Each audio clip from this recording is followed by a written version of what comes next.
벌써 11월 우리 첫째 주일을 맞이합니다. 11월은 어떤 의미로 보면 우리 아마 주부들은 이제 아마 김장 준비도 생각을 하셔야 될 때기도 하죠. 물론 올해 배추 문제로 조금 늦어지긴 하겠지만 또 이제 날이 추워지니까 겨울 준비라든지 또 교회적으로 보면 추수감사절 뭐 여러 가지 이제 분주해질 수 있습니다. 돌아보면 참 연초에 시작할 때는 또는 우리가 어린 시절 젊었을 때는 참 세월이 더디 가는 것 같았는데 나이가 들어가면서 갈수록 또 한 해도 11월 달 되면 아마 11월, 12월 그냥 훌쩍 지나갈 수도 있어요. 모쪼록 하루하루가 하나님 안에서 의미 있고 값지게 결국 하루가 모여져서 한 달이 되고 1년이 되는 것처럼 정말 하루하루 하나님의 은혜 가운데 의미 있고 값지게 보내는 복된 성도들이 되시기를 주의 이름으로 축복합니다.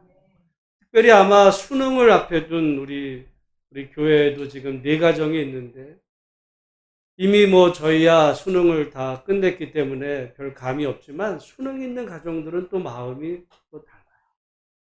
그리고 사실은 이번 주에 아마 큰 일이 일어나게 되는데 뭐냐면 미국의 대통령 선거가 화요일에 있습니다. 아마 누가 되느냐에 따라서 세계의 어떻게 보면 운명이 바뀔 수도 있어요.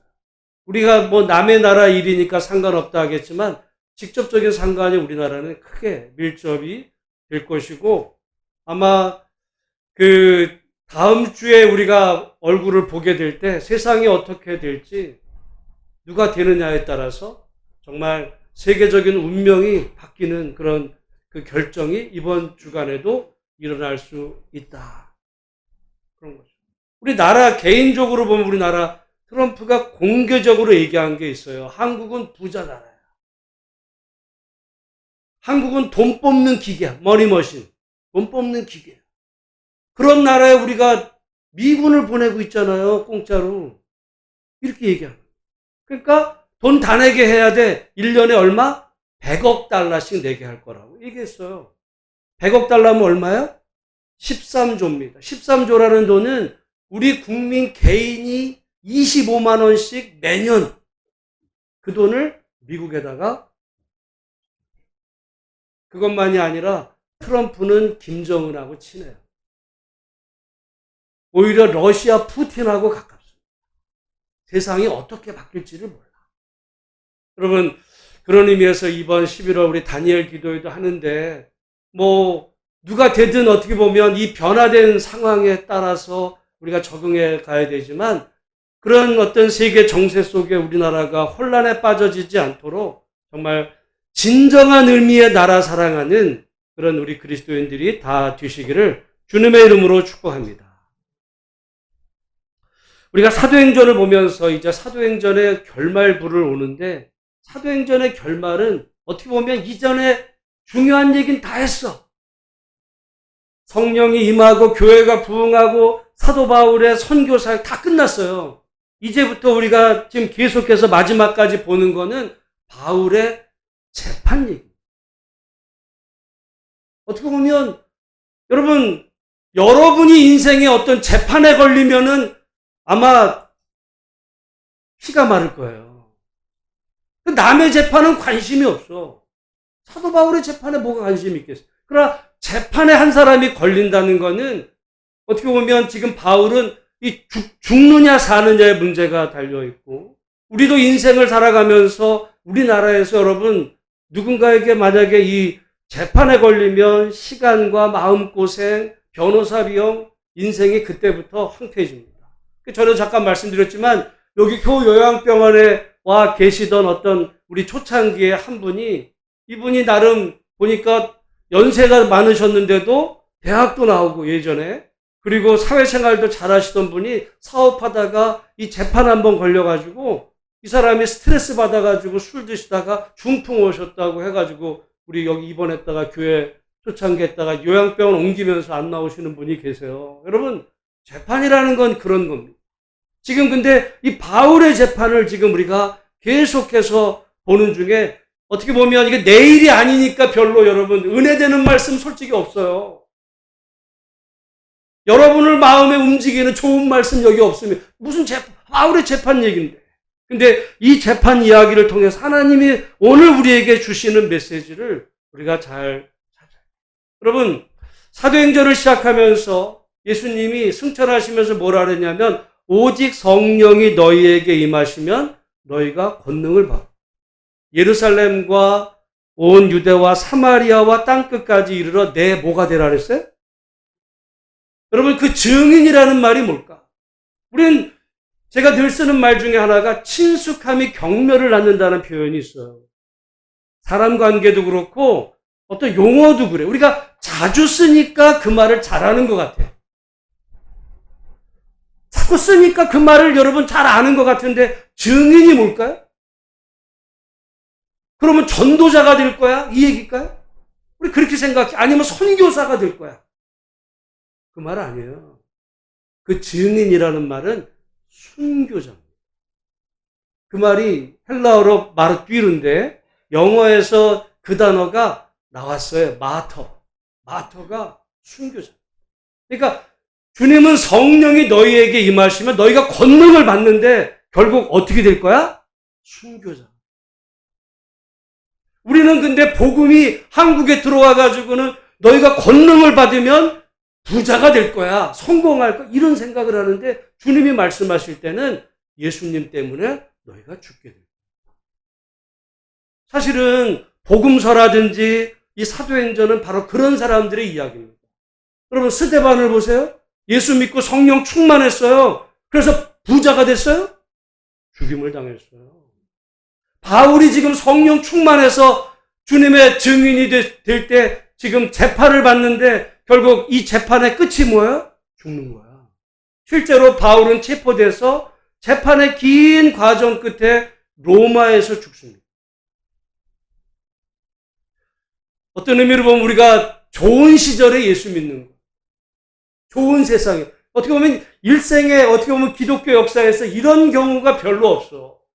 예수 믿으면 잘 된다고 생각을 하지 예수 때문에 고난받는다는 생각을 우리가 안 하잖아요.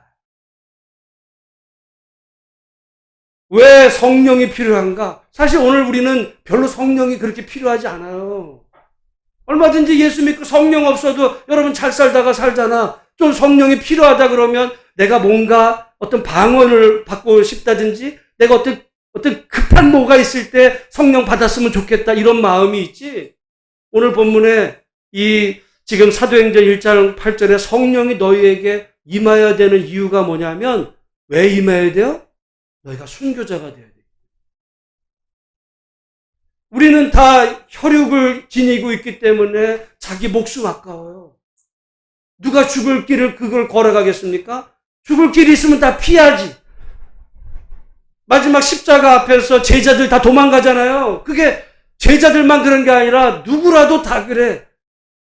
다 살자고 뭐 교회도 다니고 살자고 예수 믿지. 예수 믿는 다음에 죽는다고 한다면 그 길을 누가 걸어가겠습니까? 그래서 성령께서 우리에게 임하셔야 성령으로 충만할 때 그 예수님과 함께하는 고난의 길을 걸어갈 수 있기에 그래서 너희에게 성령이 필요하다. 인간적으로 인간의 힘만으로는 어떤 결심만으로는 끝까지 걸어가지 못하기 때문에 그 길을 끝까지 완성하기 위해서는 너희에게 성령이 임하십니다. 근데 우리가 너무 사도행전 1장 8절을 항상 듣다 보니까 성령 받으면 좋지 뭐. 성령 받으면 방언 받으면 방언했네? 여기서 끝나요. 성령 받으면 충만해. 그게 아니에요. 성령을 받으면 너희가 주님과 함께 주님이 인도하시는 그 죽음의 길을 가는 거예요. 여러분 오늘도 우리가 한 주간 세상에서 여러분 지나고 나올 때 지난 한 주간 세상에서 여러분 죽을 수 있는 길들도 있었어요. 예수님 때문에 손해볼 일도 있어야 되는데 우리는 그때마다 손해볼 일보다는 그 길을 피하죠. 왜? 그게 내게 유익이 안 되니까 주님 앞에 가서는 내가 일요일날 예배 드리면 되고 여기서 내가 손해보면 안 돼. 우린 다 그렇게 살아요. 근데 주님은 우리가 삶 속에서 손해볼 일, 그것이 고난의 길이거든요. 그게 증인의 길이야. 그게 성령, 그래서 우리에게 성령이 필요한 이유는 교회에서 예배 드릴 때, 은혜 받을 때만 필요한 게 아니라 우리가 한 주간 세상에서 예수 믿는 길에 내가 손해가 올 때 그 손해 앞에서 내가 신앙의 양심을 파는 게 아니라 주님과 함께 그 길을 걸어가려면 내 힘만 가지고는 안 되니까 하나님의 은혜가 성령이 나를 도우셔서 내가 가시밭길이라도 내가 좁은 길, 좁은 문이라도 내가 걸어가게 하시는 이가 성령. 그래서 성령으로 항상 충만하라고 오늘 우리에게 말씀하시는. 그래서 여러분 2024년 정말 이번 다니엘 기도에도 마찬가지지만 우리 인생에서 성령으로 충만하여 하나님이 우리를 이끄시는 그 길이 설령 가시밭길이라 할지라도 그 길을 주님과 함께 넉넉히 믿음으로 걸어가는 복된 성도들이 되시기를 주님의 이름으로 축복합니다. 그게 지금 바울이에요. 지금 바울이 그래서 증인의 길로 가는데 저는 참 번역을 잘했다 생각을 해요. 왜냐하면 원어적인 의미로 보면 아까 말씀 땅끝까지 이르러 내 순교자가 되리라 이렇게 써야 돼요. 사실은. 근데 증인이 되리라 그래요. 증인. 여러분 증인은 어디에서 이게 필요하냐면 본래 법정에서 필요합니다. 법정에서. 우리가 구약 성경의 율법에 보면 증인 얘기들이 항상 나와요. 오늘날은 이 과학 수사가 발달돼서 예를 들어 어떤 범죄 여부를 결정할 때 증거가 있어야 돼. 증거. 그 증거를 과학적으로 찾아내거든. 뭐 유전자, 뭐 DNA, 막 증거가 없으면 이게 범죄가 성립이 안 돼요. 근데 지금 고대로 올라갈수록 그런 증거를 찾을 수 없으니까 누가 있어야 돼요? 증인이 있어요. 그래서 여러분 3인 성호라는 말이 있어. 3인 성호. 3은 세 사람. 호는 뭐예요? 호랑이. 세 사람만 모이면 호랑이를 만들어요. 재판에서 세 사람만 입 맞추면 없던 게 사실이 돼. 그게 뭐예요? 그게 증인이야. 그래서 여러분 성경에 보면 이 거짓 증인 얘기가 많이 나옵니다. 거짓 증인. 그러니까 이 증인이라는 말은 재판에 관계돼요. 지금 바울의 이 재판에 거짓 증인들이 나와. 왜? 왜 나와요? 바로 죽여야 돼. 거짓 증인들이. 이 재판 과정을 보는데 오늘 그래서 이 지금 바울이 받는 이 재판의 모습 한번 우리가 보기를 원하는데 이게 뭐 남의 재판은 관심이 없죠. 근데 여러분 정말 우리가 어떻게 보면 이 바울의 재판이 이걸 통해서 오늘 우리가 살아가는 이 시대가 어떠해야 되는지 점검하는 계기도 돼야 되는데 여러분 재판에는 누가 있어요? 재판장이 있어. 오늘 우리는 재판을 어떻게 하냐면 이 3권이 분립이 되기 때문에 이 입법, 사법, 그 사법이 재판이에요. 판사가 있어. 근데 이게 고대로 올라갈수록 이 재판을 누가 했냐면 관리들이 했어요. 관리들이. 지금 바울의 이 재판이 지금 문제가 되고 있었던 이유 가운데 이제 재판장이 있는데 여러 번 말씀드린 것처럼 바울의 재판이 복잡해지는 첫 번째 이유는 뭐냐면 바울이 유대인이지만 로마 시민권자이기 때문에라고 그랬어요. 왜냐하면 당시 유대는 로마 식민지였기 때문에 유대의 어떤 문제는 자치적으로 처리가 될 수 있었어. 그래서 성전과 율법 문제는 알아서 처리를 해버려도 돼요. 그렇게 해서 죽은 사람이 누구예요? 그 스데반이야. 스데반은 그냥 자기들이 죽였어요. 법적으로 문제됐을까? 로마가 관심도 안 둬요, 이거. 끝났어. 근데 예수님도 유대인이니까 그렇게 죽이려고 했는데 문제가 생겼어요. 왜? 예수님은 따르는 자들이 많아. 그러니까 자기들이 그냥 자체적으로 처리했다가는 밀란이 날까 두려워해가지고 교묘하게 조작을 해가지고 로마 총독 빌라도를 통해가지고 반란범으로 엮어서 예수님을 십자가에 죽입니다. 근데 지금 바울은 그런 어떤 메시아 이런 게 아니고 유대인이니까 쉽게 죽일 수 있을 것 같은데 바울이 유대인이지만 동시에 뭐예요? 로마 시민. 그러니까 복잡해지는 거예요.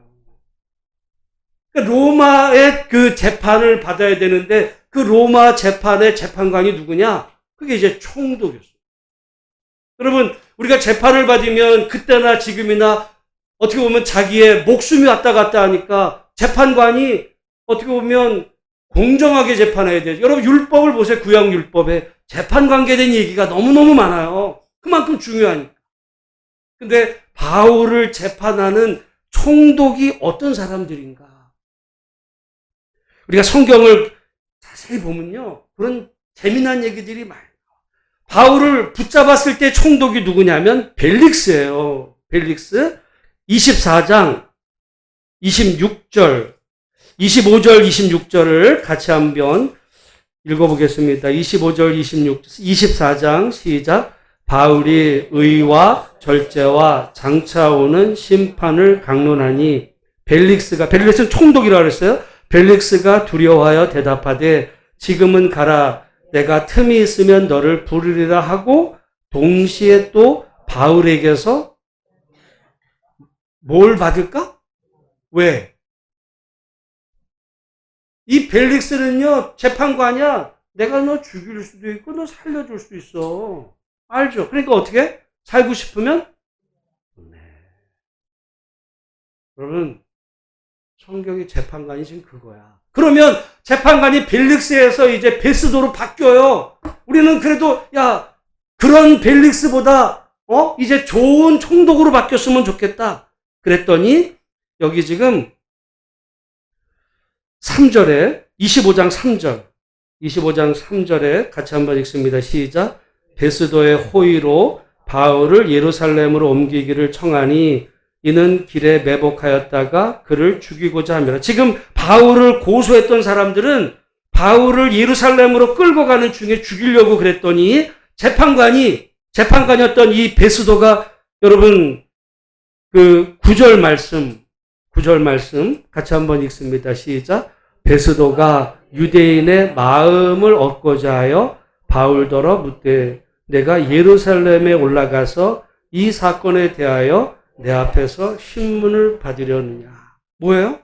여러분, 지금 여기는 가이사랴에 있고 예루살렘으로 올라가는 길. 어떻게 보면 이게 꼭 우리로 말하면은 그 가이사랴는 그냥 세종시 같은 거예요. 어떤 행정의 로마 총독의 중심지가 그 세종시 같은 거기가 가이사랴고, 물론 뭐 지금 세종과 서울처럼 멀진 않지만 그 서울은 지금 예루살렘. 꼭 올라가는 길에 유대인들이 베르고 있다가 죽일 거를 지금 베스도가 알았어요, 몰랐어요? 알았어요. 그러니까 근데 지금 그래가지고는 유대인들의 마음을 얻고자 해요. 여러분, 이런 지금 재판이, 여러분이 만약에 누군가의 재판을 받는데 판사가 이미 생각이 딴 데 있어. 돈 내놔. 물론 요즘 돈은 아니겠지만, 여러분, 그런 나라는 어떤 나라가 될까요? 우리나라도 여러분 조선 말에 우리가 이렇게 선교사들 보면 제가 참 그때 보면 선교사들이 항상 조선을 사랑했다 그래요. 조선을 사랑했다. 이번에 게일 선교사 영상 보세요. 그 전에 선교사들 다 조선을 사랑해요. 그래서 나중에 자기를 조선 땅에 묻혀줘요. 근데 여러분 1919년 우리나라 이 독립 만세 운동이 3.1 운동이 일어난 다음에 상해 임시정부가 일종의 그 정부를 구성하면서 우리나라 이름을 뭐라고 정했는지 아세요? 조선이라 안 그랬어. 뭐라고 그랬어요? 대한민국이라고.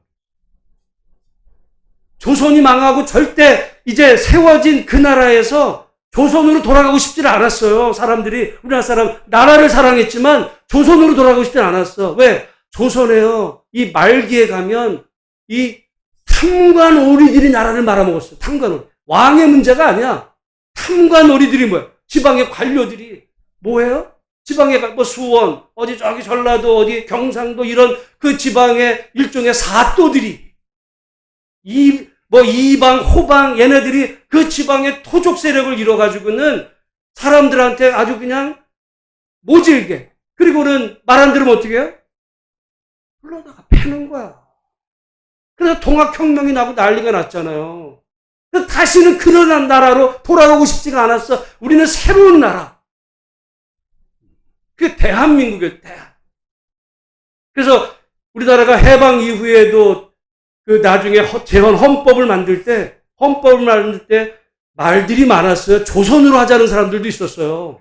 근데 조선 과거 조선 그 탐관 어른들이 판을 쳤던 부패한 나라 아니고 정말 새로운 대한민국. 그래서 우리가 지금 대한민국. 여러분 지금 로마에 지금 뭐냐면 이 재판관 총독이 어떻게 보면 정직하게 해야 되는데 뇌물을 원하는 거야. 바울한테. 근데 뇌물이 안 통하네? 자식 이거 살려둘 필요가 없잖아요. 그러니까 올라가는 길에 그 유대인들 그 마음에 들게 하다 보면 이렇게 이제 죽이는 이런 걸 하려고 했는데 바울이 정말 은혜로 나 예루살렘 안 가고 나 가이사에게서 내가 재판을 받겠다. 그래서 산 거예요. 그러면 여러분 그 우리나라에 지금 보면 대법관 중에 지금 대법관이 현재 대법관 중에 800원 횡령 유죄 때리는 대법관이 지금 우리나라 대법관인 거 아세요? 유명한 사건이에요. 지금부터 약 10여 년 전에 어떤 버스 기사가 이 자기 이제 운전하고 와가지고 회사에 커피를 2잔을 빼먹은 거야. 그래서 2잔 먹어서 얼마예요? 800원. 근데 회사에서 고소를 했어요. 뭐로? 횡령이라고. 회사 돈 빼먹었다고. 그러면은 그게 재판으로 올라온 거예요. 얼마? 800원. 그러면 재판장이 뭐라 그래야 돼? 잘 알아서 이거 무슨 재판으로 해. 그래야 됐잖아요. 아니야. 유죄를 때렸어. 횡령죄. 그래가지고 이 사람이 횡령범이 됐어요. 다른 회사에 버스 기사로 취직이 돼? 그러면 그 사람은 절대 800원도 용납을 안 하는 사람이야. 공교롭게요. 요즘은 참 다 나와. 네이버에 그 사람 이름을 치면 2011년도에 그 사람이 또 다른 재판을 해요. 당시 국민은행이 4천억 탈세를 합니다. 4천억 탈세는 유죄를 때렸을까요? 무죄를 때렸을까요? 무죄야.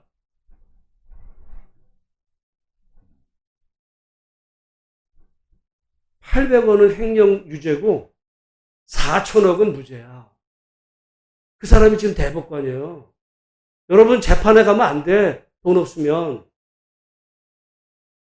지금 바울 시대도 보면 이런 시대였죠. 여러분 세상은 그렇게 많이 바뀌지 않아. 그러면 바울을 지금 고소한 사람들이 누구냐? 대제사장과 장로들. 여기 보면 뭐라고 그랬어요? 대제사장과 2절에 보면 대제사장들과 유대인 중 높은 사람들이 바울을 고소할 때 고소하려고 했던 명분이 뭐야? 바울이 율법과 성전을 모독했다. 근데 말씀드린 것처럼 그거는 로마 총독의 관심사가 돼야 안 돼요? 아니십니다. 그러니까 공소장을 변경을 해요. 뭐라고? 우리가 지난 24장 5절 말씀 같이 한번 읽어보겠습니다. 24장 5절 시작. 우리가 보니 이 사람은 전염병 같은 자라 천하에 흩어진 유대인을 다 소요하게 하는 자요. 나사렛 이단의 우두머리다. 이게 무슨 말이냐면요. 바울이 돌아다니면서 유대인들을 지금 들쑤셔가지고 로마한테 이거 저항하도록 일종의 사람들을 들쑤신다 이거예요. 뭐예요? 모함한 거예요. 여러분 우리나라에서도 이 무고죄가 큽니다. 무고라는 게 뭐예요? 저거를 내가 재판에 걸기 위해서 죄도 아닌데 사실도 아닌데 이거 가짜로 만들어가지고 무고를 한 죄는 굉장히 커요. 지금 어떻게 보면 대제사장과 이 장로들 유대인 중에 높은 사람들이 일종의 바울을 지금 무고하고 있는 거야.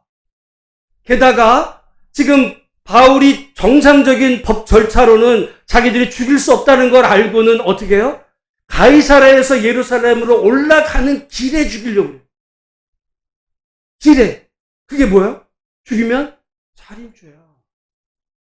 여러분 우리가 10계명에 보면 살인하지 말라가 몇 번째 계명이에요? 6번째야. 본래 정작 바울을 이들이 못마땅히 여겼던 거는 할례에 대한 문제입니다. 여러분, 십계명 중에 할례를 받아야 된다 말이 있어요, 없어요? 없어.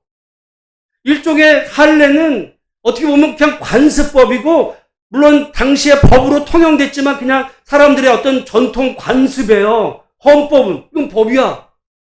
법이 항상 헌법이 높은 거예요. 근데 할례 문제 때문에 발끈해가지고는 지금 정작 하나님의 법인 십계명을 어기는 거야. 그리고 그것이 부당한 방식으로 이제 죽이는데, 여러분, 우리가 죄 중에서 제일 큰 죄가, 물론 신약에 보면 성령 회방죄라고 그래요. 구약에는 제일 큰 범죄가 뭔지 아세요? 고범죄예요. 고범죄가 뭐야? 고의로 죽이는 거예요. 고의로. 여러분, 사람을 어떻게 보면 누군가의 피해를 하더라도 고의가 아닐 수 있잖아요. 그래서 구약 성경에 보면 고의로 죽이지 않은, 어떻게 우발적으로 죽인 경우에는 도망갈 장소도 정해놨어, 도피성으로. 근데 도피성으로 못 도망가는 죄가 있어요. 그건 뭐야? 고범죄. 의도적으로. 지금 바울을 죽이려고 하는 사람들의 지금 모습을 보면 지금 뭐 하고 있는 거예요? 고범죄를 저는. 용서받지 못할 줄. 정작 자기들이 율법을 바울이 어겼다고 해가지고 죽이려고 합니다. 자기들은 더 큰 죄를 지고 있는 거야. 하나님 앞에서 누가 재판을 받아야 돼요? 지들이 받아야 돼. 게다가 대제사장은 당대에 몇 명이어야 될까요? 한 명이야. 그래서 우리가 구약을 읽다 보면 대제사장이 죽을 때 도피성에서 일어나는 일이 있어요. 대제사장이 죽으면 도피성에 피해 있던 사람들에게 자유가 와. 어떻게 보면 대제사장은요, 그런 의미로 보면 거의 왕 같은 일이 왕. 우리나라도 보면 일종의 사면제도, 사면 누가요? 대통령. 그러니까 그만큼 대제사장은 권위가 있고 그런 거였기 때문에 대제사장이 죽을 때 이 도피성에서 사면제도가 일어날 만큼 성경에 따르면 율법적으로 대제사장은 당대 한 명이어야 됐어요. 근데 지금 성경에 보면 오늘 아까 읽었던 25장 2절에 대제사장 뭐라 그래요? 틀이야. 왜? 율법을 어긴 거예요. 구약의 그런 율법이었다가 지금 나라가 이제 로마한테 식민지가 되면서 복잡해졌어요. 그래서 대제사장이 누가 되냐면 일종의 이제 이게 어떤 신앙적인 어떤 그거라고 그러면 정치색을 띈 거야. 누가 로마 총독 또는 로마 황제의 마음에 드느냐에 따라서 야, 너 나가. 그러니까 당대 대제사장이 많아. 아니, 할례 문제 때문에 바울을 죽인다며? 자기들은 더 큰 죄를 저지. 신분 자체가 불법이에요. 누가 누구를 죽이는 거야? 자기네들은 그렇게 예수님을 죽이고 스데반을 죽이고 바울을 죽이면 하나님이 자기 나라를 긍휼히 여기서 율법에 대한 열심과 성전에 대한 이 순수한 마음을 하나님께서 기쁘게 보셔서 유대 민족을 축복하셨을 것 같죠? 바울이 죽고 나서 3년 후에 예루살렘 망합니다. 바울을 죽였어요. 이후에 3년 만에 그 예루살렘 완전히 로마 군에 의해서 망하고 예루살렘 성전이 완전히 피바다가. 아마 여러분 근데 이 똑같은 일이 언제 있었냐면 그로부터 약 600년 전 예레미야 때 있었어요. 예레미야 때. 여러분 예루살렘 성전은 2번 파괴됩니다. 첫 번째는 예레미야 때. 그 구약이에요. 그때 파괴된 성전의 이름이 뭐예요? 솔로몬 성전이야.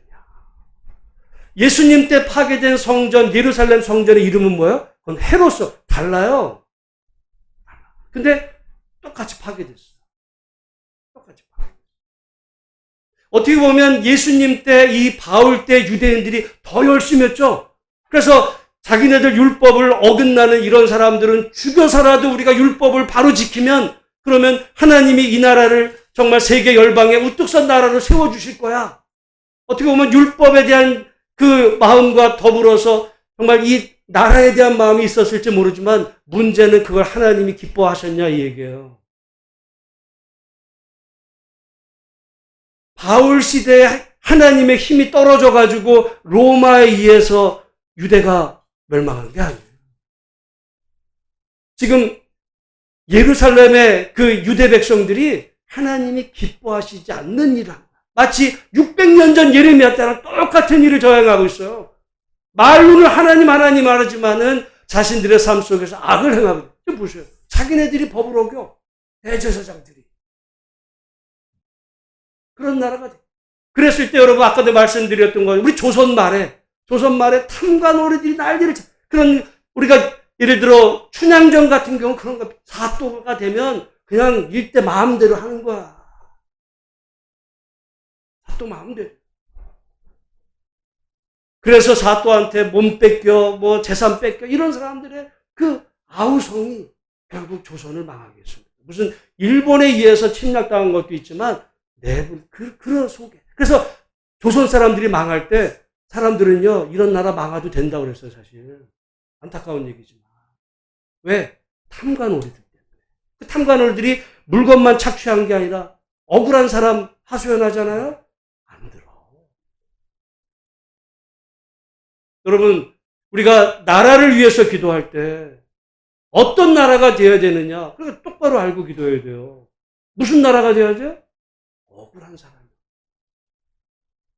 800원짜리는 유죄 때리고 아마 8천억짜리는 무죄야. 그런 나라는 어떻게 해야 돼요? 하나님이 망하게 하죠. 2000년 전에 예루살렘이 그래서 망하고 그 이전 600년 전에 그 예루살렘이 또 망하는데 우리가 지난번에 우리 새벽 기도에 이제 예레미야 애가서를 볼 때 예레미야서와 예레미야 애가가 있습니다.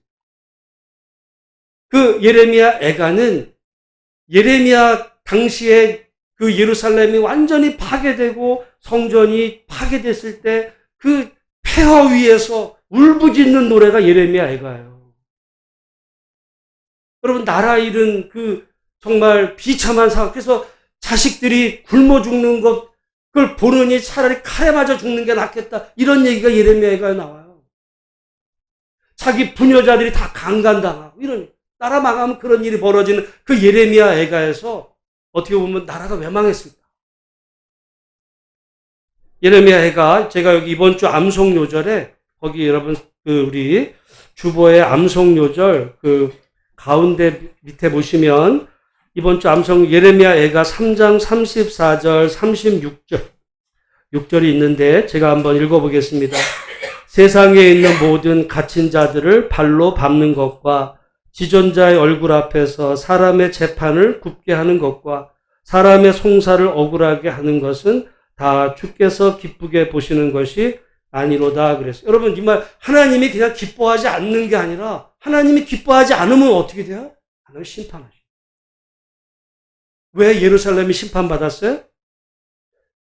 가난한 사람들을 발로 밟고 여러분 800원짜리 사람을 발로 밟아버리고 4천억짜리는 무죄 때리고 지존자의 얼굴 앞에서 사람의 재판을 굽게 하고 사람의 송사를 억울하게 하는 그러면 하나님이 기뻐하지 않아. 그래서 예루살렘이 망했던 거예요. 그래서 바벨론에 의해서 예루살렘 성전이 파괴됩니다. 아마 당시 유대 백성들은 하나님 왜 우리 민족을 우리를 이렇게 망하게 하셨어요? 하나님 예레미야 애가를 통해 말씀하시는 니네가 사람의 재판을 했어. 거기서 울리는 사람들의 그 아우성 소리가 내가 들어. 여러분 우리가 이스라엘 백성들을 하나님께서 애굽에서 나오게 하실 때 이스라엘 백성들 하나님이 왜 출애굽을 시켰어요?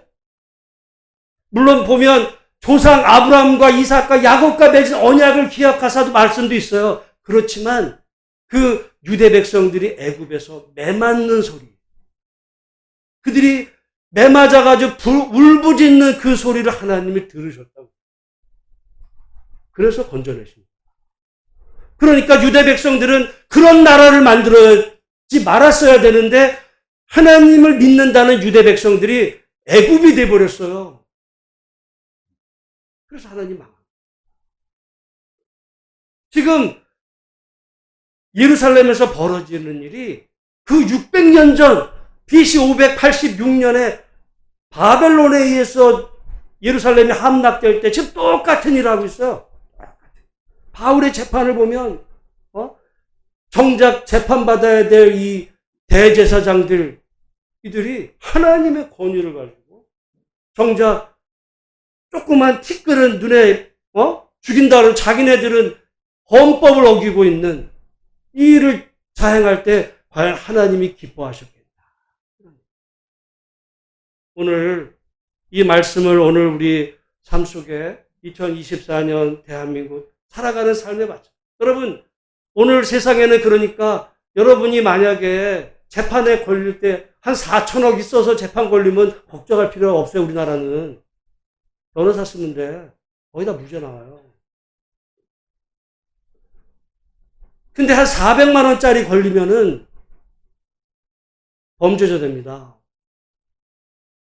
그러면 어떤 나라가 되겠어요? 지금 바울이 돈 달래잖아. 재판 저게 돈 달래자 돈을 받을까 해서. 근데 바로 줄 돈이 없어. 주지도 않았겠지만. 여러분 오늘 우리가 살아가는 이 세상 바울의 이 재판 이야기를 보면서 물론 바울의 시대를 보면 여러분 이 시대가 정말 이런 시대를 보면 야 이런 나라는 망할 수밖에 없겠지. 그러면 오늘 우리 2020 대한민국을 보면서 어떤 나라가 돼야 될까? 분명한 거예요.